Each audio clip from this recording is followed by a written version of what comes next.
Alabado sea el nombre del Señor. Dios les bendiga, hermanos. Pueden dar un gloria a Dios. Gloria al Señor. Cristo está con nosotros. Pues es el último intercambio de pastores del año. En diciembre no hay. Y pues me da gusto de verdad estar aquí. Terminar aquí, sobre todo que es cerquita, porque cuando termina hasta Tultitlán es otro asunto, ¿verdad? Así que es bonito terminar aquí, gracias al Señor. Dios les bendiga grandemente, hermanos, ¿verdad? Vamos a leer 1 Timoteo 4, 1 Timoteo capítulo 4, el versículo 1, con la ayuda del Señor. Cristo vive, hermanos. 1 Timoteo capítulo 4, el versículo 1, con la ayuda del Señor. Y dice, vamos a leer de manera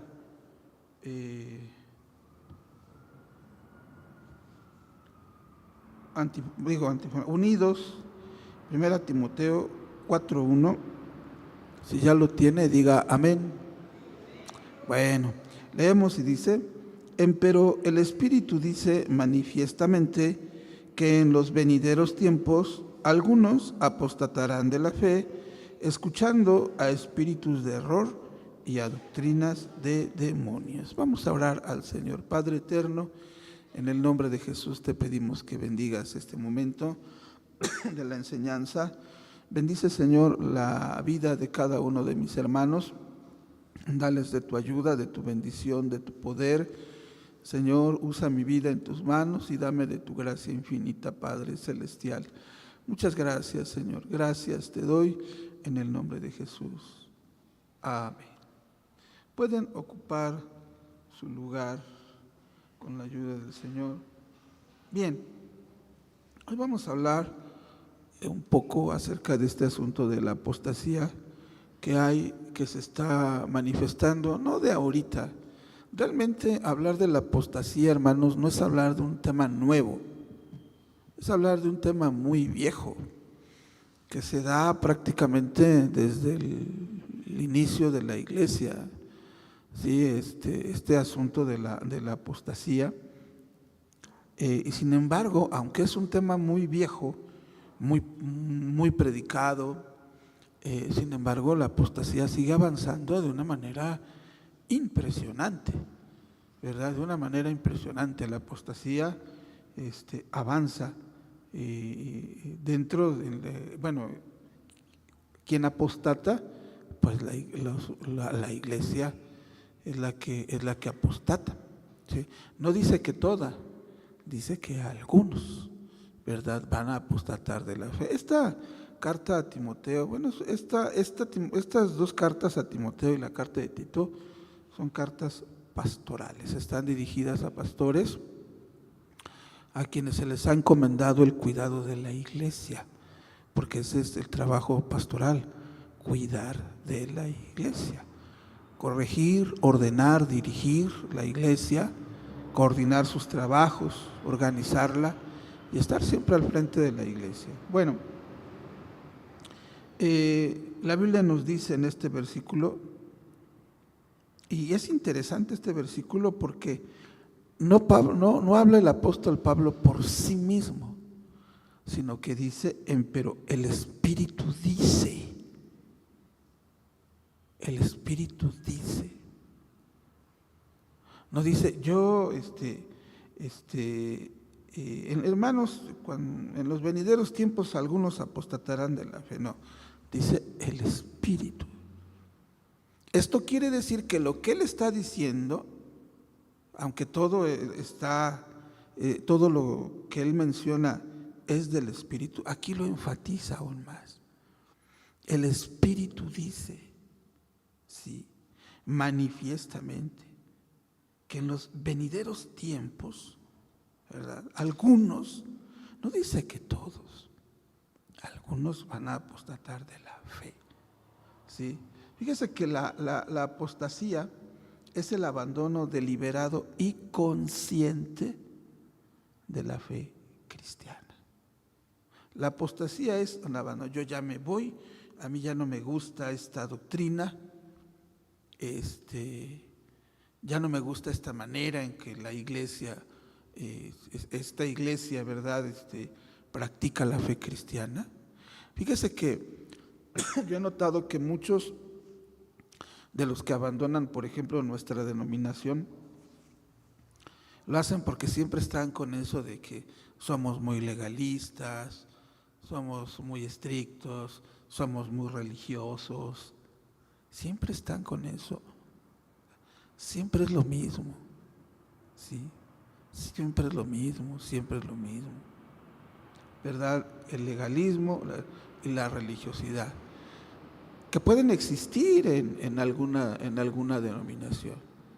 Pero yo siempre les he dicho a los hermanos, ¿ustedes consideran que mi EPI es estricto? Ay, no conocen otros movimientos que son aún más que este. Yo considero a este movimiento ni extremadamente estricto y tampoco extremadamente liberal.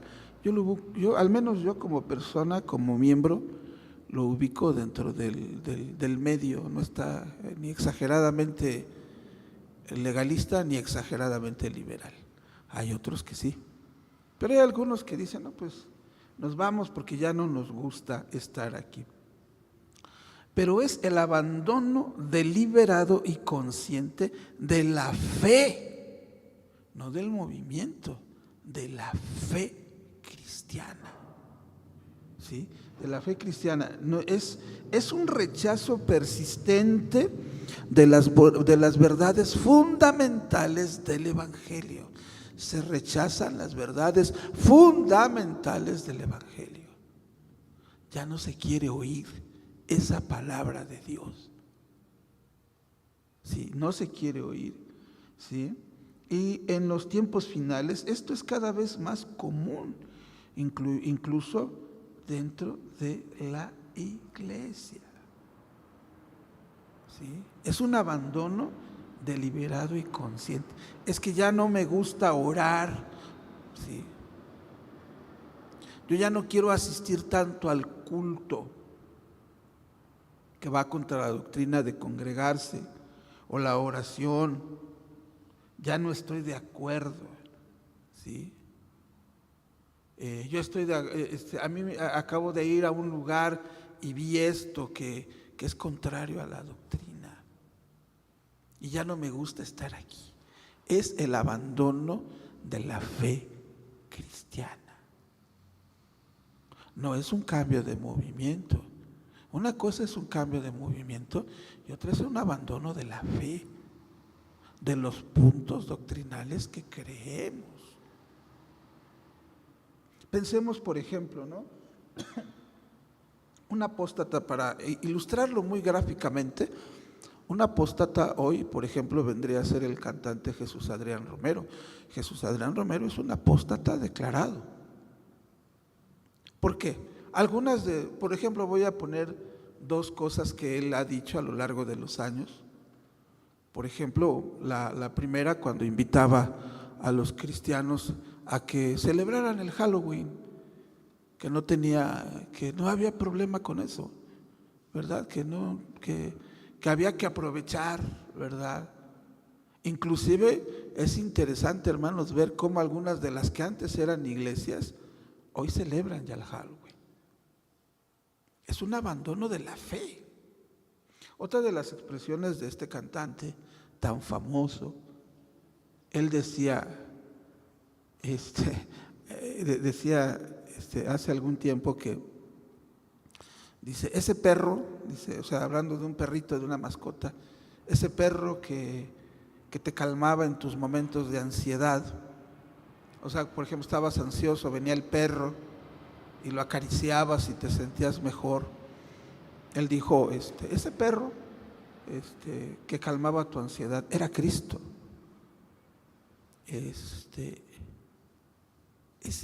Eso se llama panteísmo. O sea, no es un cambio de movimiento. No, es el abandono de la doctrina. ¿Sí? Se aparta de las verdades del Evangelio. ¿Sí?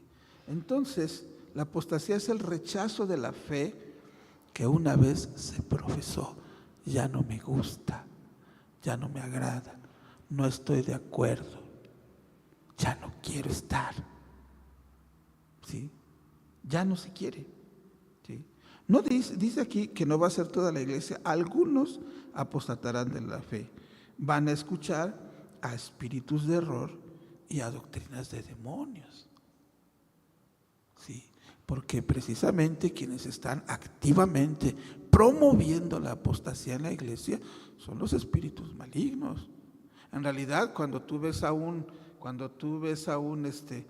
pastor apostatando, quien lo está moviendo es precisamente Satanás. Hablemos claro. Esto dice la Biblia, espíritus de error, o sea, demonios, ¿sí? Doctrinas de demonios, doctrinas que los demonios, ¿verdad? Generan para que la gente las crea. Es el enemigo trabajando. Entonces, una persona que apostata de la fe, que se aparta de la fe, rechaza la fe que una vez se profesó. No es ignorancia, no es ignorancia, es una rebelión consciente. Sí, es un rechazo. La persona está consciente de eso, de lo que está haciendo, pero dice, no, yo ya no quiero, ¿verdad? Y se aparta de la fe, no solo del movimiento, se aparta de la fe. Con esto yo no intento ni quiero manipular, ¿no? Dios me libre, yo no quiero manipular, meter miedo y esas cosas, eso no, es que es lo que enseña la Biblia. Las personas se apartan. Sí, al apóstol Pablo, Judas Iscariote, pues se apartó de la fe, murió como murió, ¿verdad? Y otros personajes de la Escritura que se apartaron. Bueno, si decimos nosotros que la apostasía es el rechazo de la fe que una vez se profesó, bueno, debe haber algunas señales de la apostasía dentro de la iglesia. ¿Y cuáles son esas señales? ¿Cuáles son esas señales de la apostasía en la iglesia? Bueno, en primer lugar, muchas veces se predican doctrinas falsas, ¿verdad? Disfrazadas de verdad. Sí, doctrinas falsas disfrazadas de verdad. Vamos a ver qué dice Segunda de Pedro 2:1, con la ayuda del Señor. Segunda de San Pedro, capítulo 2, versículo 1, que voy a leer para ustedes y dice así. Segunda de Pedro 2:1 dice: pero hubo también falsos profetas en el pueblo, como habrá entre vosotros falsos doctores, que introducirán encubiertamente herejías de perdición y negarán al Señor que los rescató, atrayendo sobre sí mismos perdición acelerada. ¿Qué se iba a introducir en la iglesia? Doctrinas falsas disfrazadas de verdad. Esto es importante que nosotros, ¿verdad?, lo tengamos presente. Dice la Biblia, habrá entre vosotros falsos doctores que introducirán de manera encubierta herejías de perdición.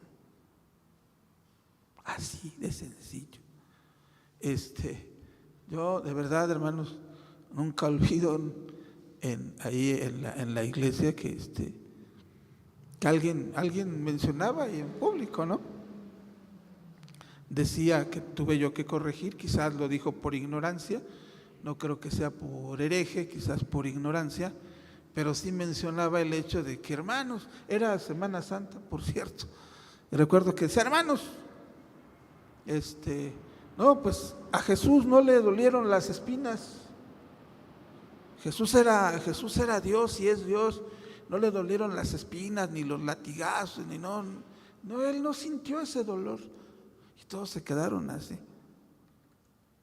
Bueno, lo que pasa es que si uno niega que Jesús sintió dolor, entonces el relato bíblico es falso.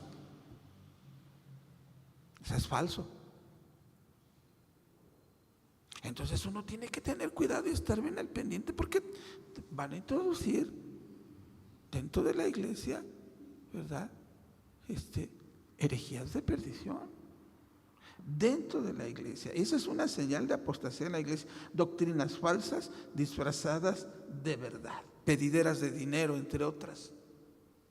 Y Dios me habló y me dijo, ¿verdad?, que es necesario evangelizar el mundo y que todos debemos. Todo eso es manipulación. Fíjense, hermanos, hace muchos años escuchaba yo, aquí mismo, en algún lugar del país, aquí mismo en nuestra denominación, algo que me llamó mucho la atención y que lo recuerdo. Repito, esto quizás sea algo que tal vez quien lo decía no lo decía de esa manera, por herejía, pero decía algo así: hermanos, es hora de la ofrenda, es hora de la ofrenda. Y quiero platicarles algo. En cierto lugar había unos hermanos, se daba el diezmo, la ofrenda, y había un hermano que no daba. Hablaba en el campo, y decía, había un hermano que no daba. ¿Y qué creen, hermanos? Se le murieron todos sus animalitos. Pero hubo otros hermanos que sí daban y Dios los bendijo abundantemente. Eso es manipulación.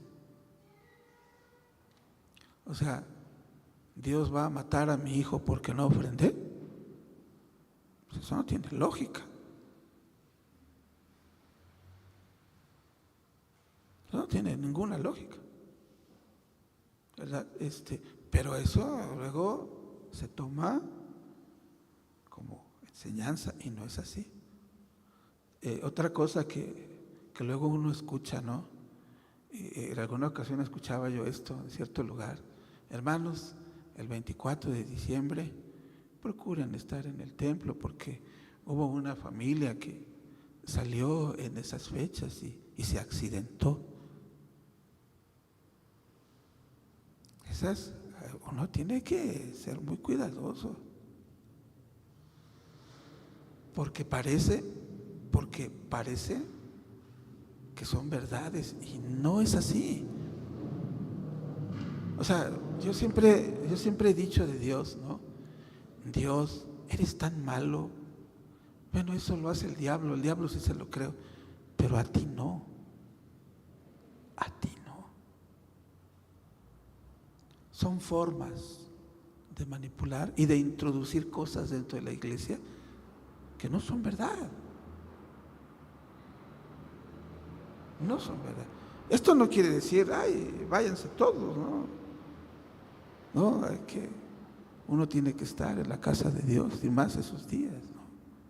Son días bonitos que se disfrutan. Pero bueno, se meten doctrinas falsas dentro de la iglesia, disfrazadas de verdad. Otro, da para Dios y Él te va a dar mucho más, ¿verdad?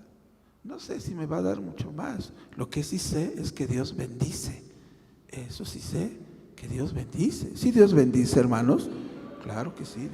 Uno tiene que tener mucho cuidado, ¿verdad?, a la hora de predicar la palabra del Señor.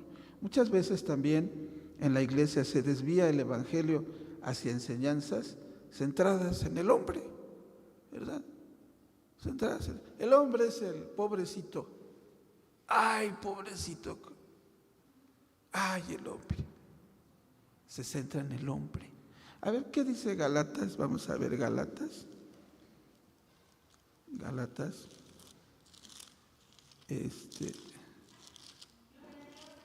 Gálatas 1, los versículos 6 al 9, con la ayuda del Señor.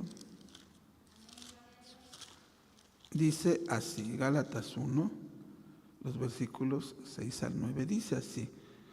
Dice, estoy maravillado de que tan pronto os hayáis traspasado del que os llamó a la gracia de Cristo, otro evangelio. No que hay otro no que hay otro, sino que hay algunos que os inquietan y quieren pervertir el evangelio de Cristo. Más aún si nosotros o un ángel del cielo os anunciare otro evangelio del que os hemos anunciado, sea anatema, como antes hemos dicho.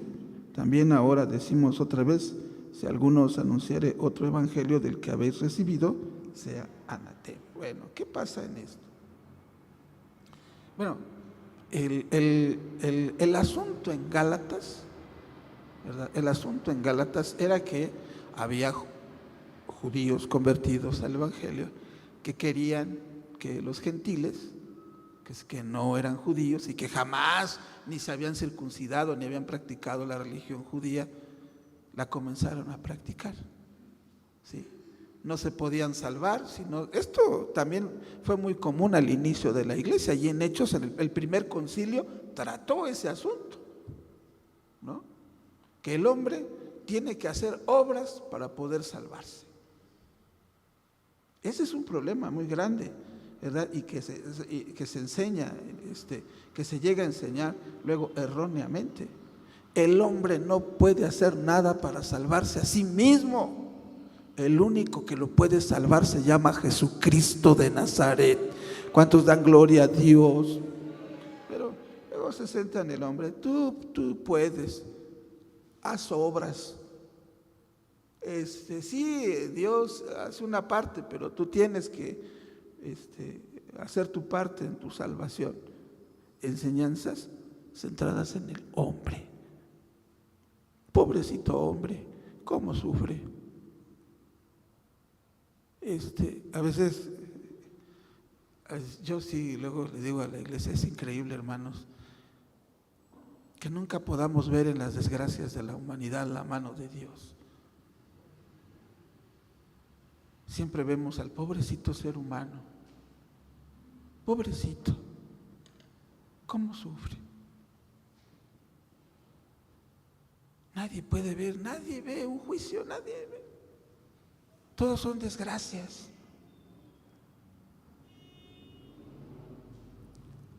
Muchas veces Dios castiga a la humanidad. Dios castiga, hermanos. Dios castiga. ¿Qué opina?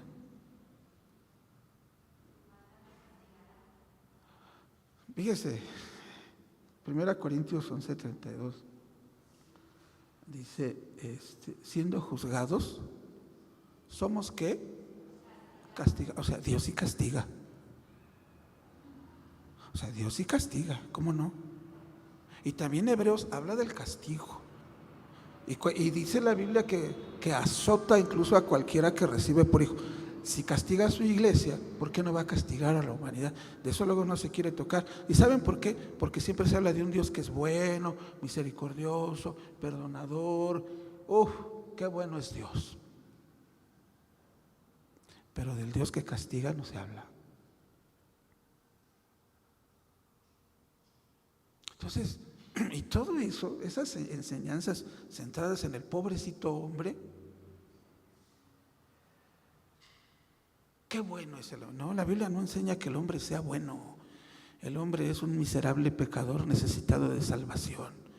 Está hundido en su maldad, en su miseria, y no puede salir de ahí por bueno que sea. Necesita el poder del Espíritu Santo en su vida, la gracia divina y el poder de la sangre de Jesucristo derramada en la cruz del Calvario. O de otra manera, seguirá siendo un miserable pecador. La Biblia jamás enseña que el hombre sea bueno. Nunca. Ni siquiera que sus obras sean buenas. Es más, dice la Biblia que sus obras son como ¿qué?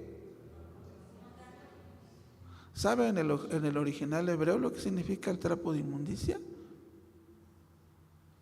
Se lo voy a decir en el hebreo. La palabra es flujo menstrual. En el hebreo.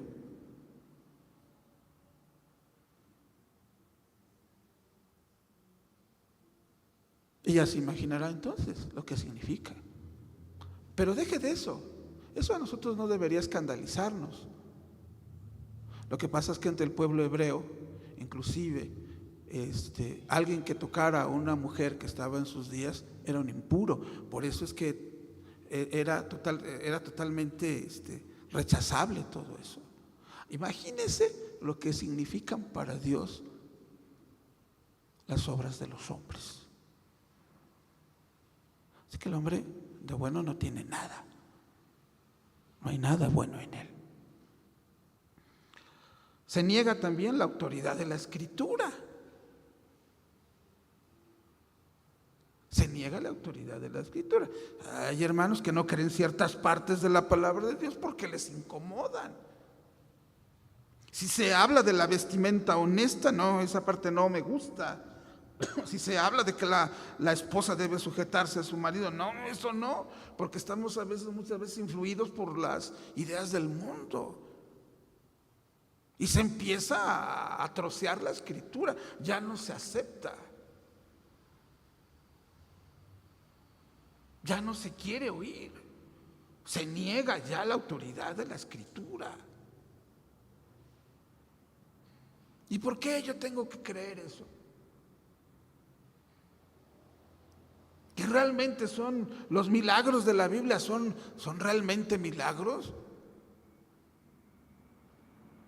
Se niega su autoridad. Luego a veces creo que aquella frase de la Biblia es ¿cómo decimos? ¿Norma de qué? Norma de fe y de conducta. A veces dice uno, híjole, pues, en alguna ocasión que enseñaba yo sobre el cantante que mencioné al principio, algunos se enojaron, defendieron al cantante. Y les muestras tú lo que dice y se enojan. Recuerdo a alguien que me decía, bueno, ¿y qué escuchamos entonces? Le digo, casi le digo, ¿qué dice la Escritura? ¿Cómo lees? Examinarlo todo y te quedas con lo bueno. Del cantante que mencioné, ¿tiene cosas buenas? En un principio sí, muy buenas diría yo. Con eso me quedo. Y lo demás lo rechazo. Pero se niega la autoridad de la Escritura. O la última de este cantante que mencioné, yo no sé, yo no pienso en el cielo. Yo no pienso. Híjole, yo sí pienso cada rato en el cielo. Los cristianos pensamos en el cielo. Se niega la autoridad de la Escritura. Ya no, ya libro viejo, mejores libros hay. Se niega la autoridad. Se ama más al mundo. Se ama más al mundo. Cuando hay apostasía en la iglesia, se ama más al mundo que a Dios. ¿Qué dice 1 de Juan 2:15 al 17? 1 de Juan 2:15 al 17. ¿Alguien de ustedes quiere leer? Porque lo veo que tienen deseos de leer. Pues lean. Primero de Juan 2:17. ¿Quién lee? Por favorcito. 1 de Juan 2:15 al 17.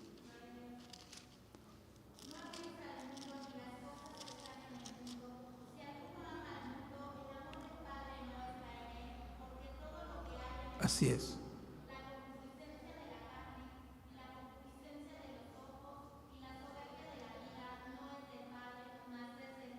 Gracias. Entonces tenemos que nos dice el Señor, no améis al mundo. La palabra mundo aquí se refiere al sistema diabólico que gobierna a las personas.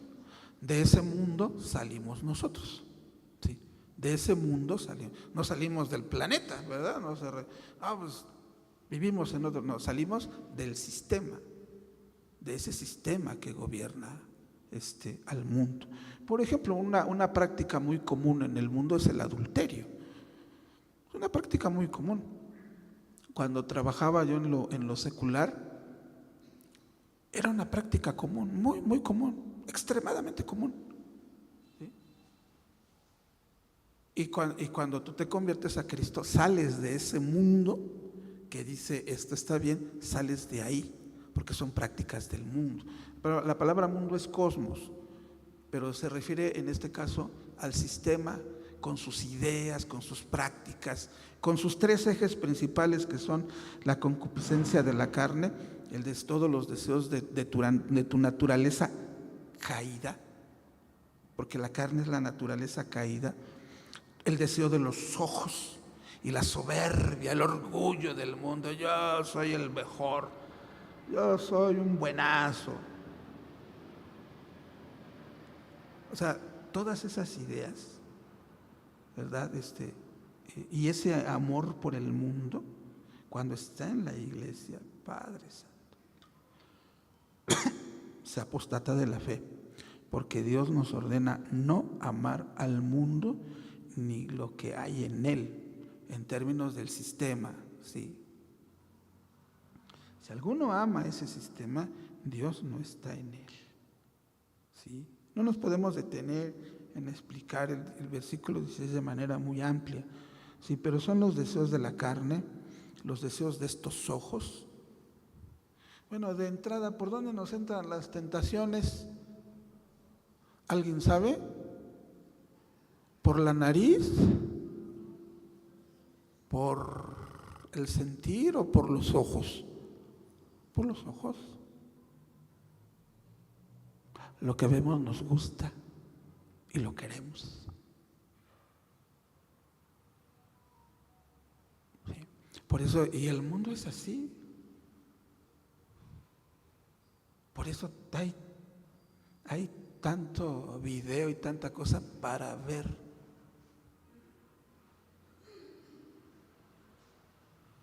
Para ver.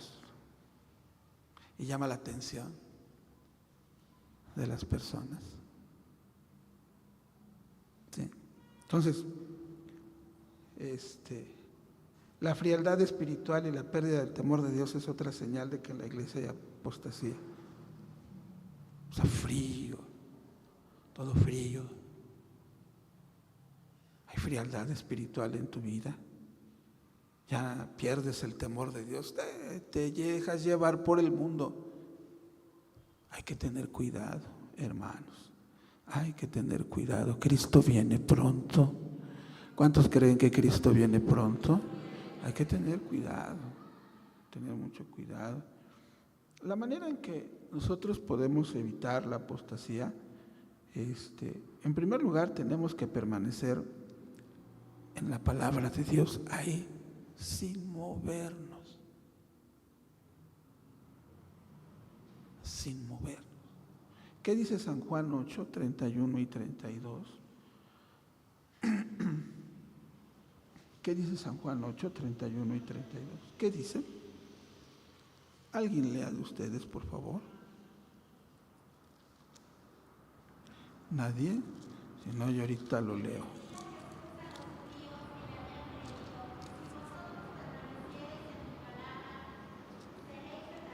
Ah, sí. Amén. Y 32.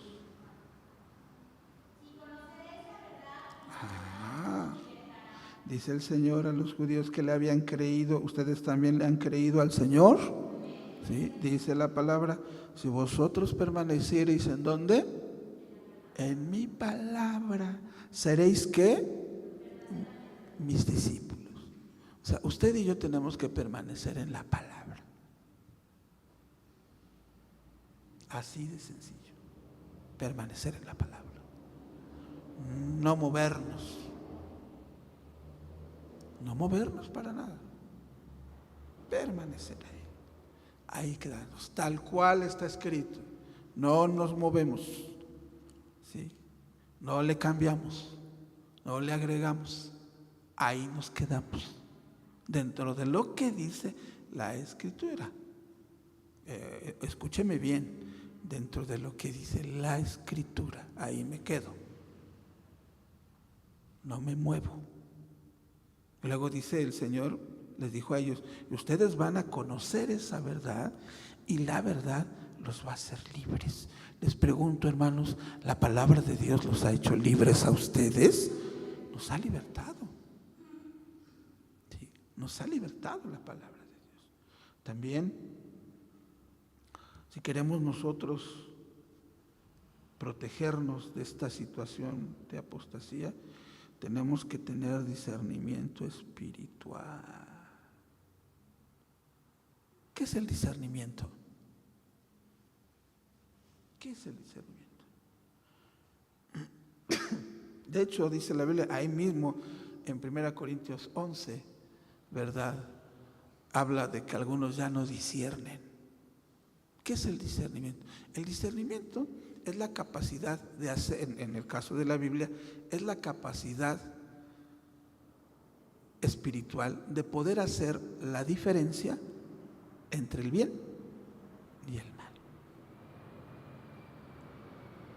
Ese es el discernimiento. Cuando tú puedes, cuando tienes esa espiritualidad que da el Espíritu Santo, porque no es de nuestra inteligencia. ¿Quién nos da esa capacidad? El Espíritu Santo nos da esa capacidad para discernir entre el bien y el mal. Esto no es de Dios, esto sí es de Dios, esto no. ¿Por qué, por ejemplo, por qué nosotros no fumamos, los cristianos? No estamos aquí con el cigarrillo. ¿Es pecado fumar? Tal vez no.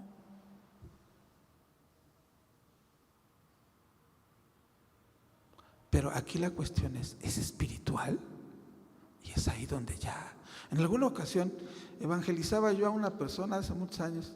Siempre que llegaba a su casa estaba leyendo la Biblia con su cigarro, ¿no? Era un alma nueva, ¿no? Lo encontraba, estaba con su cigarro leyendo. Ya me saludaba y hasta me echaba el humo, ¿verdad? Del cigarrillo, ¿verdad? Era algo, ¿no?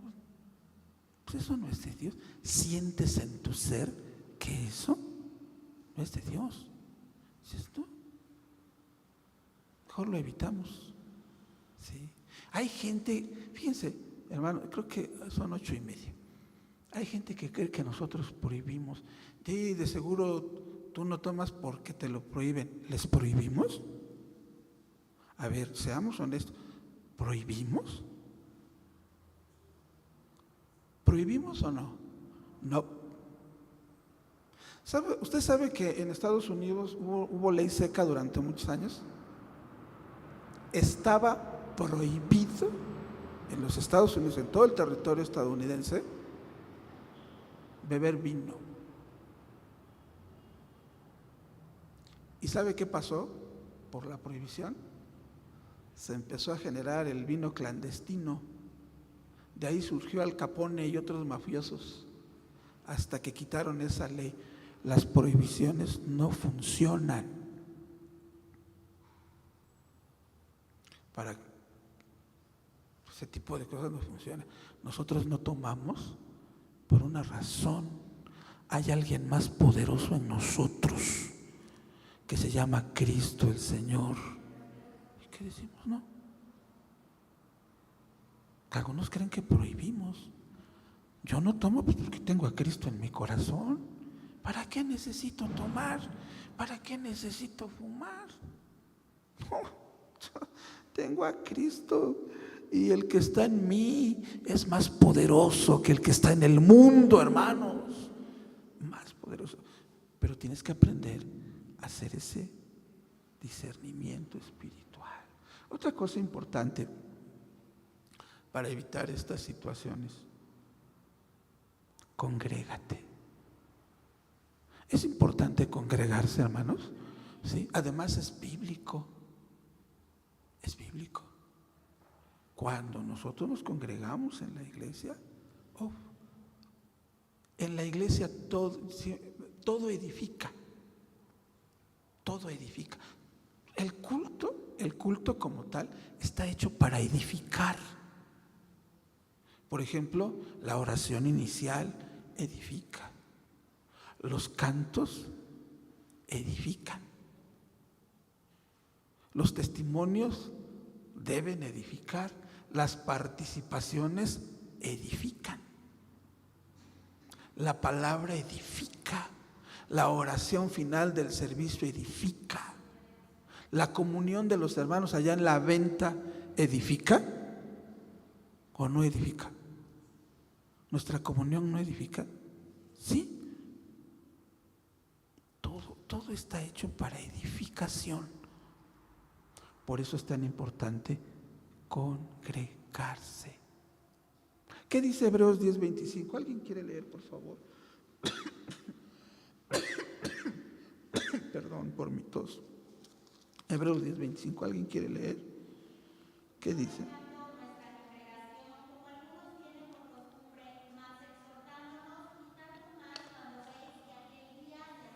No dejando de congregarnos.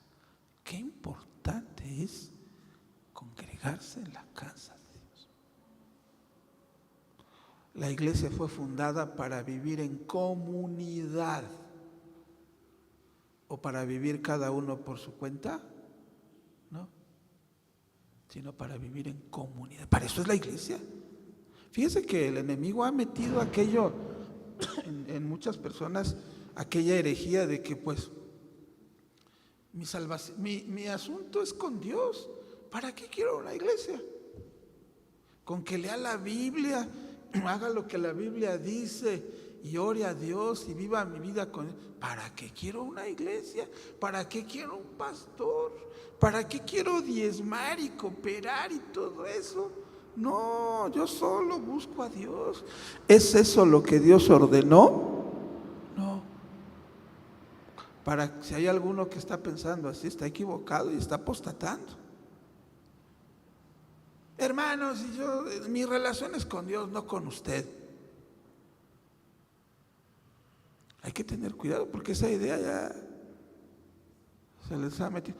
Un hermano que vende ahí en el Metro Puebla, que vaya a la Puebla, me platicó que un día llegó un individuo, yo supongo que enviado por el diablo, que le dijo: oye, ¿ya te enteraste de qué? Pues, que ya no es necesario asistir a la iglesia porque tu relación es con Dios. Así él estaba platicando, cómo el diablo usa a estas personas. No, ya no es necesario, pues si tu relación es con Dios. No. Dice la Biblia que en el día de Pentecostés estaban todos, ¿qué? Unánimes juntos. Así estaba la iglesia, ¿no? Y cuando San Pedro fue detenido, que lo iban a matar al otro día, ¿qué hacía la iglesia? Estaban los hermanos orando. No dice cada uno allá en su rancho, orando allá por su cuenta. No, estaban unidos en oración. La iglesia lucha unida.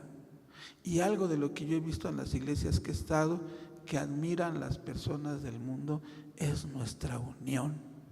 Oiga, qué bonito ustedes, siempre para todo unidos. Para todo unidos. Van a hacer algo y todos. ¿Sí? Qué bonito. Qué triste es que el hermano ya no se quiere congregar porque él ya, o hay otros que se sienten superiores espiritualmente, ¿no?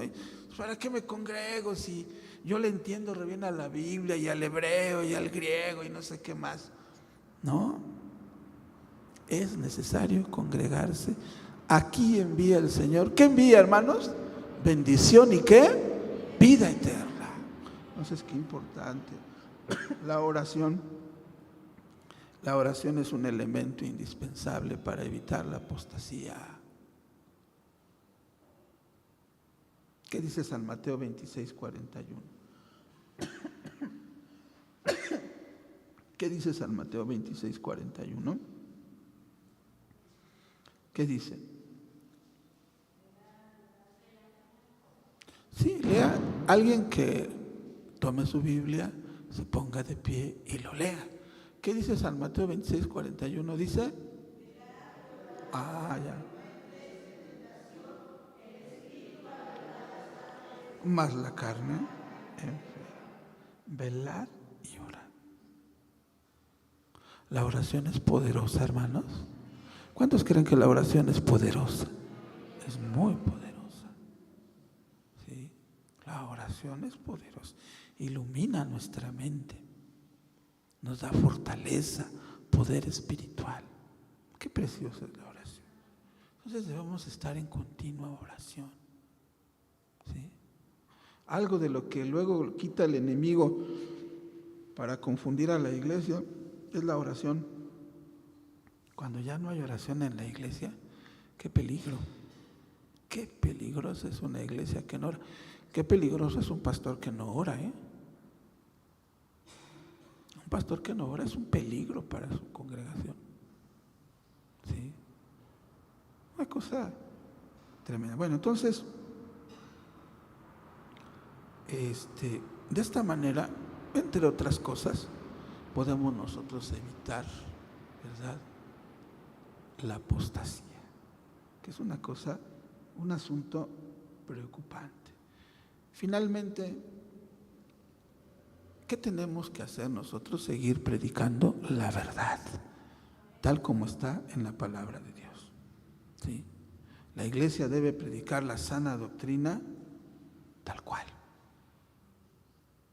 Que a muchos ya no les gusta esto de la sana doctrina, ¿sí? Yo me he encontrado con personas que ya no, que dicen, pues sí, yo crecí en Miepi, pero pues ya no me gusta. A unos ya no les agrada. La sana doctrina no les gusta. ¿Qué hay que hacer con ellos? Corregirlos, sí, pero con amor, hablarles con amor, ¿verdad? Traerlos al camino de Dios. Pero la iglesia debe predicar siempre la sana doctrina, porque la sana doctrina es de Dios y nosotros tenemos que predicarla y practicarla. Siempre he mencionado luego a otras religiones cómo defienden sus doctrinas y lo que creen, ¿eh? Lo defienden hasta con su vida. Nosotros también, ¿sí? Bueno, esto de la apostasía, hermanos, es una realidad. Es una realidad. De hecho, algunos de nuestro amado movimiento se han apostatado. Algunos sí no andan en otros movimientos, andan en otras doctrinas, que es diferente, ¿verdad? Completamente equivocados, completamente mal. Pero yo sí quisiera dirigirme a usted en esta noche y advertirle, tenga cuidado,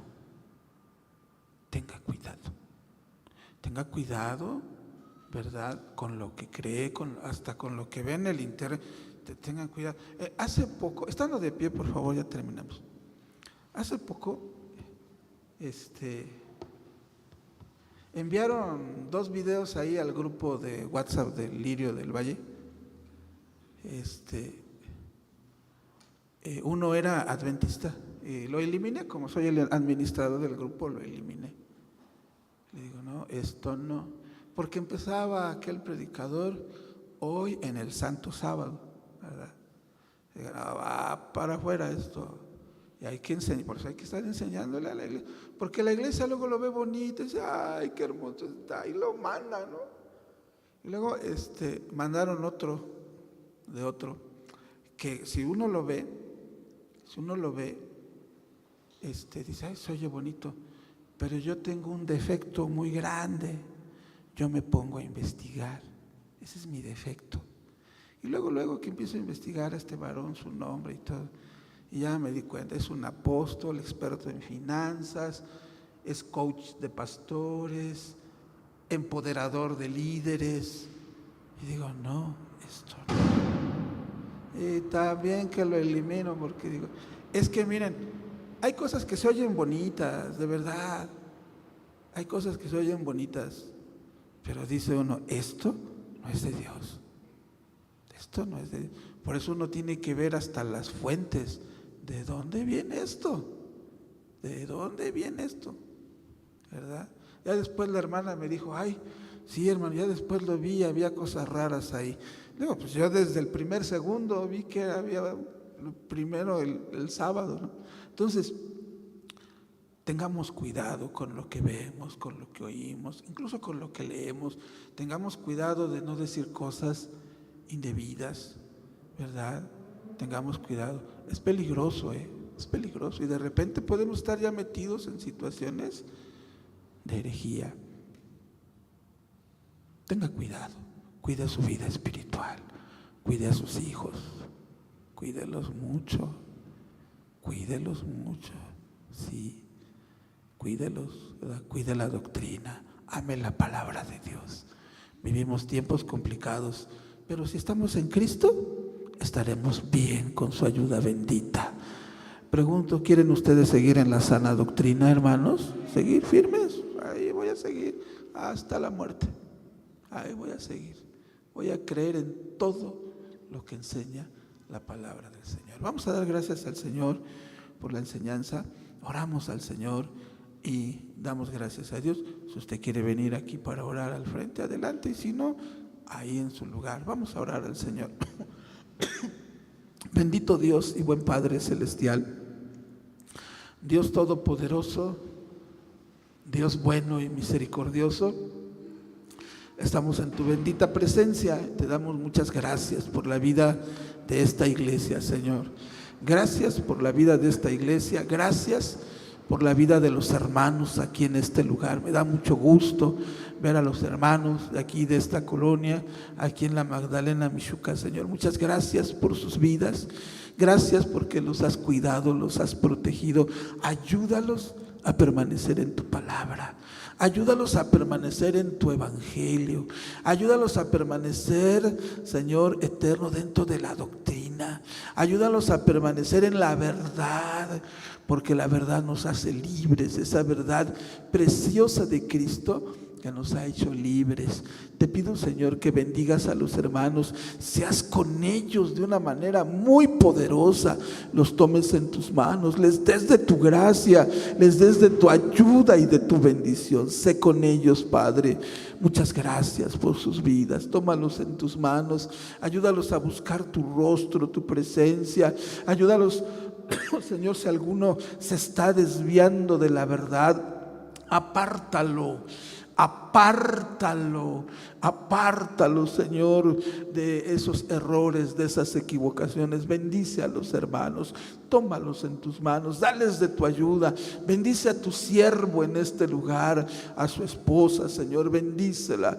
Bendice a su esposa grandemente y bendice a tus siervos en este lugar. Muchas gracias por este servicio. Sé que has estado con nosotros y sé que te vas a glorificar de una manera poderosa. Gracias. Despídenos en paz. Que la gracia de Cristo, el amor del Padre y la comunión con tu Santo y Divino Espíritu sea con todos, ahora y siempre. Amén. Dios les bendiga.